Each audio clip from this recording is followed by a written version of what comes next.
So I got McKenna driving, but if you're ever in a really bad rainstorm and all of a sudden your Toyota stuff starts saying maintenance required, LTA, pre-collision system unavailable, there's nothing wrong with the vehicle. It's just raining so hard that the radar sensors and the camera and stuff, it's not functioning correctly.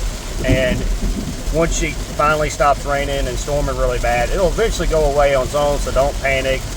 Just drive normal. Next time you cut the car off or whatever, it'll probably go back away. But if you see this and it's raining cats and dogs, that's perfectly normal. It's raining too hard for the sensor to function.